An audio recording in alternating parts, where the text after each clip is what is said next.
Hi, welcome to சகல்யாஸ் diaries. வாங்க நம்ம இன்றைக்கி பருப்பு முருங்கைக்காய் சாம்பார் எப்படி செய்யலான்னு பார்க்கலாம். நாங்கள் வந்து அஞ்சலி பருப்பு வாங்கியிருக்கோம். அதை வந்து ஒரு பாத்திரத்தில் போட்டுக்கலாம். பாருங்கள், நாங்கள் ஒரு 11 பேருக்காக குழம்பு வைக்கிறோம். அதனால் இவ்வளோ பருப்பு போட்டிருக்கேன் நான். நீங்களும் வந்து இதே மாதிரி எடுத்துக்கோங்க. உங்களுக்கு எவ்வளோ தேவையோ அவ்வளோ எடுத்துக்கோங்க. அது வரை பாருங்கள், பூண்டு போட்டுக்கலாம். பூண்டு போட்டு நல்லா 3 டைம் நல்லா கழுவி எடுத்துக்கலாம். பருப்பை கழுவிட்டு வந்துட்டேன். பாருங்கள், தண்ணி இவ்வளோ தண்ணி வச்சு பருப்பு வச்சுக்கலாம் குக்கரில்.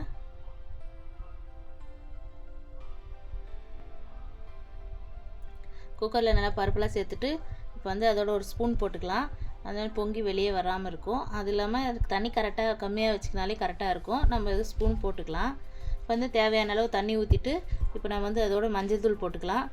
பெருங்காயத்தூள் கொஞ்சம் போட்டுக்கோங்க, நான் மறந்துட்டேன். நீங்கள் பெருங்காயத்தூள் கொஞ்சம் போட்டுக்கோங்க. அதோட தக்காளி கட் பண்ணி சேர்த்துக்கலாம்.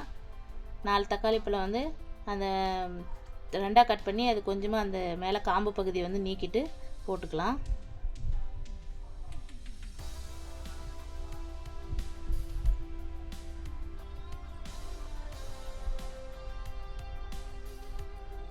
அதே மாதிரி 4 பழம் போட்டு இந்த மாதிரிலாம் கட் பண்ணி போட்டு இப்போ வந்து குக்கரை நல்லா மூடி விசில் வச்சிடலாம். 4 விசில் விட்டுக்கலாம். 4லேருந்து 5 விசில் விட்டுக்கலாம்.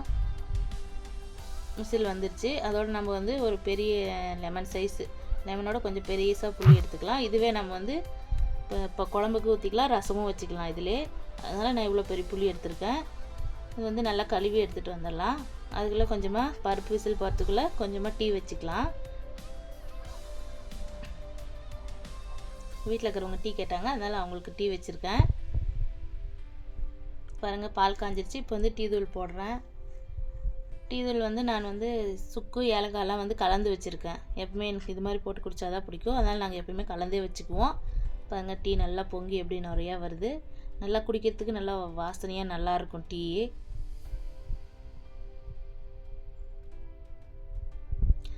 டீ அடுத்தது வந்து பருப்பெல்லாம் நல்லா விசில் போயிடுச்சு. இப்போ வந்து ஒரு வானொலி வச்சுக்கலாம். வானொலி வச்சு அதில் வந்து எண்ணெய் ஊற்றிக்கலாம்.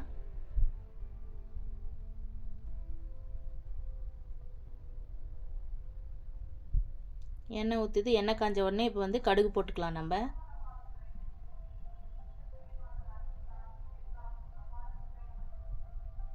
கடுகு மாதிரி பொரிஞ்ச உடனே சீரகம் போட்டுக்கலாம். சீரகம் போட்டு செஞ்சால் நல்லா வாசனையாக இருக்கும். ஜீரணத்துக்கு ரொம்ப நல்லது. அதோட கருவேப்பிலை போட்டுக்கலாம். கருவேப்பிலை போட்டது இப்போ நம்ம வெங்காயம் பூண்டெல்லாம் கட் பண்ணி வச்சுருக்கேன், அதையும் அதோட சேர்த்துக்கலாம். இது ரெண்டையும் சேர்த்து நல்லா பொன்னிறமாக வதக்கிக்கலாம்.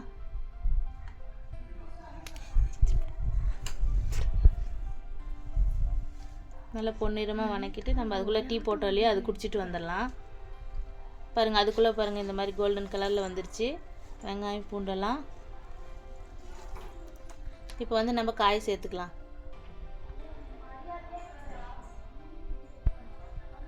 பாருங்கள், காயெல்லாம் கட் பண்ணி வச்ச காய் முருங்கைக்காய் கத்திரிக்காய் எல்லாம் அதிலே போட்டுக்கலாம். நீங்கள் இன்னும் வேறு எதனா காய் போட்டுக்கலாம். நான் இது 2 காய் மட்டும் போட்டு செஞ்சுருக்கிறேன். நீங்கள் பீன்ஸ் போட்டுக்கலாம், முள்ளங்கி போட்டுக்கலாம். நான் வந்து முருங்கைக்காய் கத்திரிக்காய் மட்டும்தான் போட்டிருக்கேன். அது 2ம் போட்டு நல்லா வதக்கி விட்டுக்கலாம்.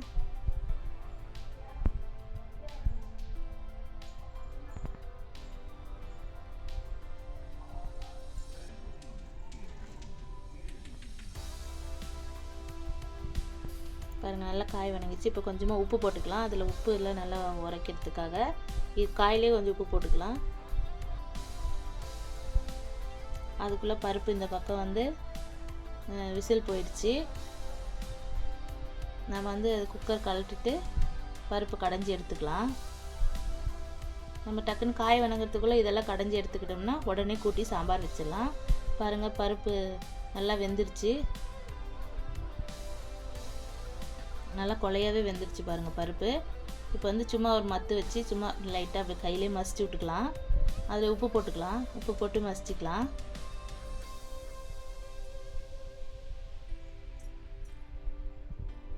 சும்மா கையில் சும்மா லைட்டாக கடைஞ்சி விட்டாலே போதும். பருப்பெல்லாம் நல்லா வெந்துடும். தக்காளியெல்லாம் நல்லா குழஞ்சிரும், மசிஞ்சிரும். அப்புறமா நம்ம குழம்பு வச்சா நல்லா டேஸ்ட்டாக இருக்கும். அதோட காயெல்லாம் பாருங்கள், கத்திரிக்காய் போட்ட காயெல்லாம் எப்படி கலராக நல்லா சேஞ்ச் ஆகிடுச்சு. கத்திரிக்காயெல்லாம் நல்லா வதங்கிடுச்சு. இப்போ வந்து நம்ம வந்து அதோட அதுக்கு என்னென்ன தேவையோ அதெல்லாம் போட்டுக்கலாம். பருப்பை கடைஞ்சி இப்போ ஒரு கிண்ணத்தில் எடுத்து வச்சுக்கலாம். கொஞ்சமாக நம்ம சாம்பார் வச்சதுக்கு ரசத்துக்கு கொஞ்சமாக சாம்பார்லேருந்து எடுத்து வச்சுக்கணும்னா பருப்பு ரசம் வச்சா நல்லாயிருக்கும். அதனால் அதுலேயே கொஞ்சம் தனியாக எடுத்து வச்சுப்பேன். வச்சுட்டு அதோட காய்க்கு வந்து இப்போ வந்து நம்ம வீட்டிலே அரைச்ச சாம்பார் பொடி போட்டுக்கலாம். நான் வீட்டிலே அரைச்சது அது ஒரு 2 ஸ்பூன் போட்டுக்கலாம்.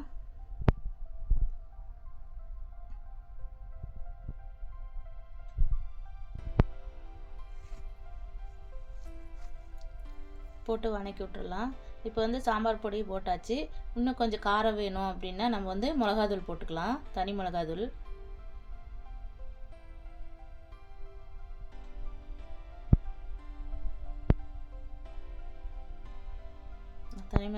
நாங்கள் வீட்டிலே அரைச்சது.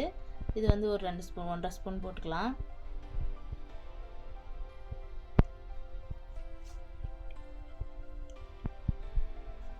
போட்டு நல்லா வதக்கி விட்டுறலாம். இது கொஞ்ச நேரம் அந்த ராஸ்மெல்லாம் போகிற வரைக்கும் வதக்கிடலாம்.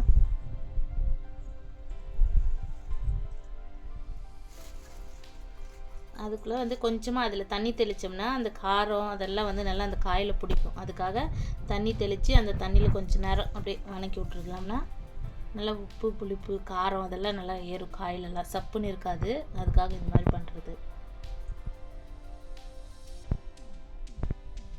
அதுக்குள்ளே புளி ஊற வச்சோம் இல்லையா, அதை கரைச்சி சாம்பாருக்காக எடுத்துக்கலாம். நல்லா நைஸாக கரைச்சி எடுத்துக்கலாம். அதுக்குள்ளே பாருங்கள், நம்ம ஊற்றின தண்ணியெல்லாம் அந்த காய் நல்லா வெந்திருக்கு கொஞ்சமாக. இப்போ அதை எடுத்து அப்படியே பருப்பில் சேர்த்துடலாம்.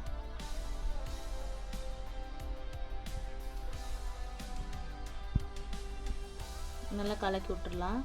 கலந்து இப்போ தூக்கி ஸ்டவ் மேலே வச்சிடலாம்.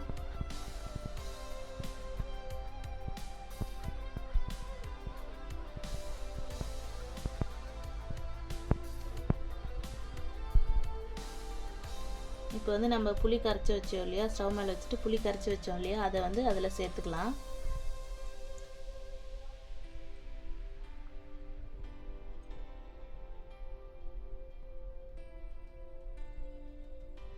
பாருங்கள், தேவையான அளவு சேர்த்துட்டு இப்போ நல்லா கலந்து விட்டுறலாம் பருப்பை.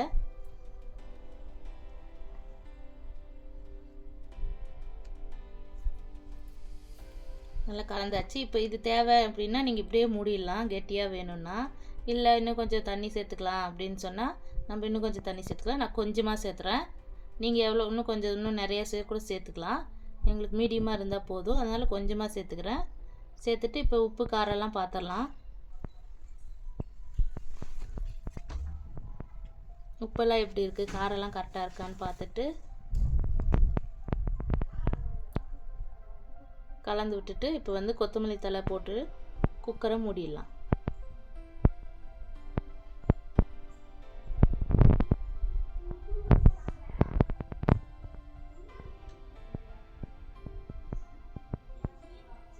பாருங்கள், இந்த மாதிரி கலராக நல்லா இருக்கு இல்லையா சாம்பார், பார்க்குறதுக்கே இது மாதிரி இருக்கணும். இந்த மாதிரி போட்டு நல்லா கொத்தமல்லி தழைலாம் போட்டு குக்கரை மூடிட்டோம்னா குக்கர் விசில் வச்சிடலாம். 2 விசில் விட்டுட்டா போதும். குழம்பு நல்லா வெந்துடும். காய்ங்கள்லாம் நல்லா வெந்துடும். அதுக்குள்ளே புளி இருக்குது இல்லையா, மீதி புளி, அதில் வந்து உப்பு போட்டு ஊற வச்சுக்கலாம் ரசத்துக்காக. கொஞ்ச நேரம் ஊறிட்டு தான் அப்புறமா கரைச்சி எடுத்துக்கலாம் ரசம். அதுக்குள்ளே காய் கட் பண்ணிக்கலாம். நான் வந்து இன்றைக்கி பொடலங்காய் பொரியல் தான் பண்ண போகிறேன். பொடலங்காய் வாங்கிட்டு வந்திருக்காங்க, இதெல்லாம் கட் பண்ணி எடுத்துக்கலாம்.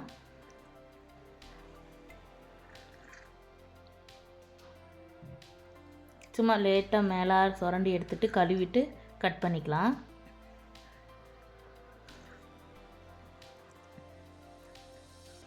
இது வந்து ரொம்ப நல்லதுன்றதுனால ஒன்று பொரியல் பண்ணி பசங்களுக்கெல்லாம் கொடுக்க போகிறேன். நீங்களும் இதே மாதிரி பண்ணுங்கள், நல்லாயிருக்கும், டேஸ்ட்டாக இருக்கும். இந்த மாதிரி அது உள்ளே இருக்கிற அந்த கொட்டையெல்லாம் எடுத்துகிட்டு விதையெல்லாம் அந்த கொட்டையெல்லாம் எடுத்துகிட்டு இப்போ வந்து 2ஆக கட் பண்ணி நல்லா அரிஞ்சு எடுத்துக்கலாம் காயை.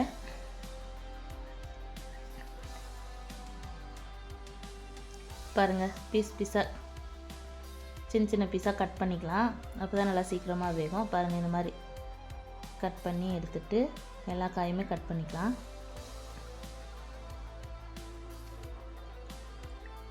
நீங்களும் இதே மாதிரி செஞ்சு பாருங்கள். கட் பண்ணி எல்லாம் குக்கரில் போட்டாச்சு. கொஞ்சம் கடலப்பருப்பு, பொடலங்காயெல்லாம் போட்டாச்சு பாருங்கள். பருப்பு குழம்பு விசில் வந்தாச்சு. இப்போ வந்து காய்க்கு வந்து உப்பு போட்டு கொஞ்சமாக தண்ணி தெளித்து வேக வச்சுக்கலாம். அது குக்கரில் வச்சாச்சு. இப்போ வந்து ரசம் வச்சுக்கலாம். ரசத்துக்கு பாருங்கள் புளி கரைச்சாச்சு. இப்போ வந்து ஒரு தக்காளி 2ஆக கட் பண்ணி போட்டிருக்கோம். அதோடு நம்ம எடுத்து வச்ச பருப்பு இருக்குது இல்லையா, அதையும் அதிலே சேர்த்துக்கலாம். சேர்த்து நல்லா கரைச்சி ரசத்துக்கு தேவையான அளவு ரெடி பண்ணியாச்சு. தண்ணியெல்லாம் ஊற்றி இப்போ வந்து நம்ம வந்து மிளகு, சீரகம், உளுந்து, கடலப்பருப்பு இதெல்லாம் நம்ம வந்து ரசப்பொடி செஞ்சு வச்சுருக்கோம். அது அதில் போட்டுக்கலாம். ரசப்பொடி வந்து நான் தனியாக உங்களுக்கு சொல்கிறேன், அப்லோட் பண்ணுறேன். ரசப்பொடி போட்டாச்சு, மஞ்சள் தூள் போட்டாச்சு. இப்போ வந்து கருவேப்பிலையும் கொத்தமல்லி தலையும் அதிலே போட்டுக்கலாம்.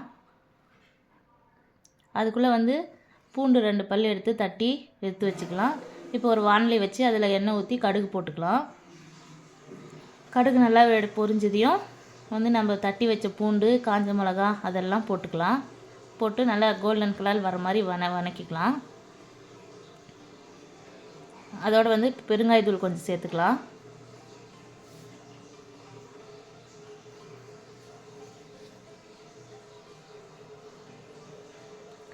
பெருங்காயம் போட்டால் நல்லா ஜீரணமாகும், அதனால் போடுவோம். நம்ம இந்த மாதிரி போட்டு நல்லா வதக்கிக்கலாம். இந்த மாதிரி கோல்டன் கலரில் வரணும். பூண்டு தீயக்கூடாது, தீஞ்சிட்டா நல்லா இருக்காது. அதனால் மீடியம் ஃப்ளேம்லேயே வச்சு இது மாதிரி நல்லா வதக்கிக்கோங்க. வந்து அவ்வளோதான் பாருங்கள், வதங்கியாச்சு. இப்போ ரசம் ஊற்றி அந்த நுரை பொங்கி வரும்போது ஆஃப் பண்ணிடலாம். அவ்வளோதான். ரசம் இப்படி தான் வைப்போம் நாங்கள். பாருங்கள், இந்த மாதிரி பொங்கி நுரை வந்துடுச்சு. இப்போ ஆஃப் பண்ணிட்டோம். அடுத்தது வந்து காய் வெந்துடுச்சு. இப்போ காய் வந்து வதக்கிக்கலாம். இது வந்து வாணலி வச்சு எண்ணெய் ஊற்றிட்டு கடுகு போட்டுடலாம்.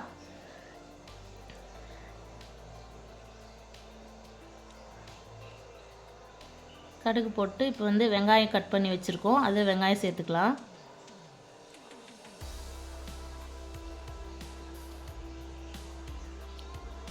கொஞ்சம் வெங்காயம் நிறையா போட்டால் நல்லாயிருக்கும், அதனால் நான் 2 வெங்காயம் கட் பண்ணி போட்டிருக்கேன். உங்களுக்கு எவ்வளோ தேவையோ அவ்வளோ போட்டுக்கோங்க. நம்ம காயிலே உப்பு போட்டிருக்கோம், அதனால் பார்த்து சேர்த்துக்கலாம். இப்போ வெங்காயம் மட்டும் வதங்கிடுச்சு, நல்லா கண்ணாடி பதம் வரைக்கும் வதங்கிடுச்சுன்னா, வெங்காயம் வதங்கிடுச்சுன்னா அப்புறமா வந்து நம்ம காய் போட்டுக்கலாம். வேக வச்சுருக்க காய், கடலப்பருப்பு, காய் போட்டு வதக்கிக்கலாம் நல்லா.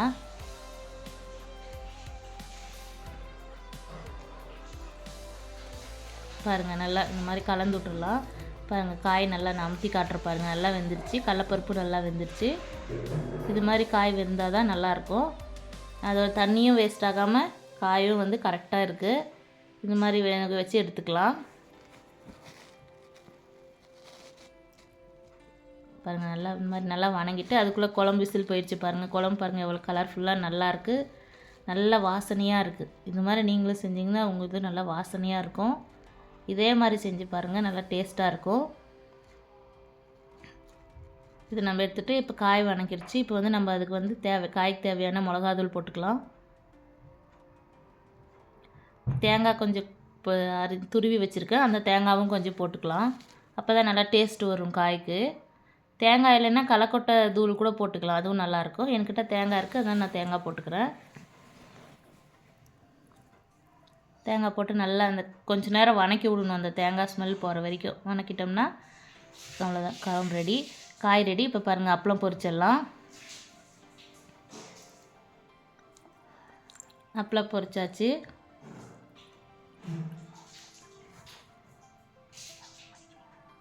அவ்வளோதான்.